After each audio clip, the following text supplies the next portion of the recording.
As have, હેડ અને will have. આજે આપણે ટેન્સીસના આ હેલ્પિંગ વર્બના કોન્સેપ્ટને એક સાથે સ્ટડી કરીને તેમના વચ્ચેના ડિફરન્સના કોન્સેપ્ટને ઇઝીલીથી ક્લિયર કરીએ. So you can apply effectively and use of daily speaking practice.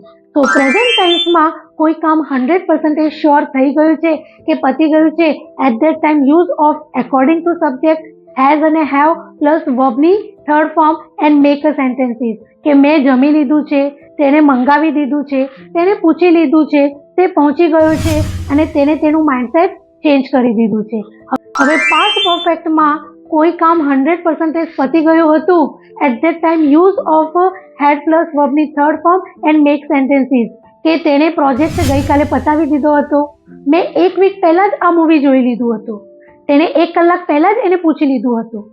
હવે ફ્રેન્ડ્સ, એવી જ રીતે ફ્યુચર પરફેક્ટમાં કોઈ કામ 100% ફ્યુચરમાં કરી દીધું હશે, at that time use of will have plus વર્બની third form and make sentences. કે કાલે હું આ ટાઈમમાં સિંગાપુર પહોંચી ગઈ હોઈશ અને તે આ સમયે નવી કાર ચલાવતો હશે.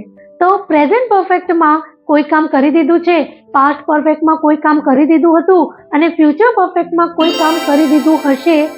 આના આજે તમે મોર સેન્ટેન્સીસ બનાવીને do speaking practice your self.